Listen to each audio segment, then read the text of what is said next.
Voici la dernière fois qu'on a vu Lars Mittank avant sa disparition. Les caméras de sécurité de l'aéroport de Varna en Bulgarie l'avaient filmé en train de marcher dans le hall de façon tout à fait normale, quelques secondes avant qu'il rentre dans le cabinet médical.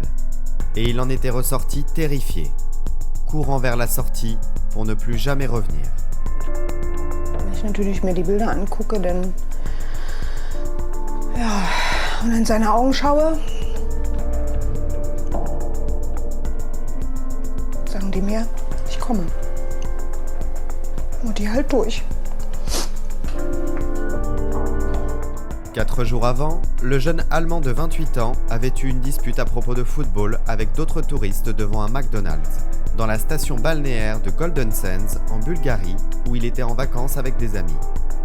L'affrontement avait laissé le jeune homme avec un tympan perforé, et le médecin local, Boris Najdenov, lui avait conseillé de ne pas prendre son avion pour retourner en Allemagne, à cause des complications que la pression pouvait générer sur son oreille.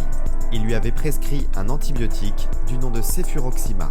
Et Lars avait insisté auprès de ses amis pour qu'il rentre tranquillement dans leur pays, confiant à l'idée qu'il pouvait se gérer tout seul et qu'il prendrait un autre avion pour revenir chez lui dès qu'il serait rétabli. Une fois seul dans la station balnéaire, Lars avait loué une chambre à l'hôtel Color pour terminer son traitement médical. Et c'est là que les choses ont commencé à mal tourner. Le jeune Allemand avait envoyé un message à sa mère lui disant qu'il ne se sentait pas en sécurité et lui demandait aussi de bloquer sa carte de crédit parce que selon ses dires, quelqu'un le suivait dans la rue. Quelques heures plus tard, les caméras de l'hôtel Color avaient filmé Lars avec une attitude très étrange et Sandra Mittank avait reçu un nouveau message de son fils. C'est quoi le Cefuroxima 500 ? Ils se sont parlé pour la dernière fois le lendemain matin, alors que Lars se dirigeait vers l'aéroport pour prendre son avion et retourner en Allemagne. Sandra avait réussi à le convaincre qu'il passe voir le médecin du terminal avant de monter dans son avion. Et cette vidéo, qui a ensuite fait le tour du monde, le montre en train de faire ce que lui avait dit sa mère.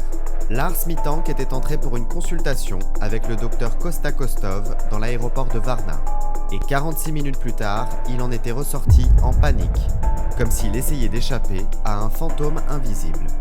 Les caméras de sécurité avaient suivi sa course effrénée jusqu'à ce que le jeune homme saute par-dessus une grille et ne disparaisse à jamais. Plus tard, le docteur Kostov a indiqué que Lars lui avait semblé très nerveux et qu'il n'avait pas confiance dans le médicament qu'il prenait.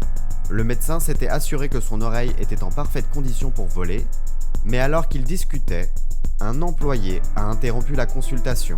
Et selon le médecin, Lars aurait murmuré en le voyant « Je ne voulais pas mourir ici ». Et c'est après cela qu'a eu lieu la fuite énigmatique de Lars et qui 6 ans plus tard n'a toujours pas été résolue.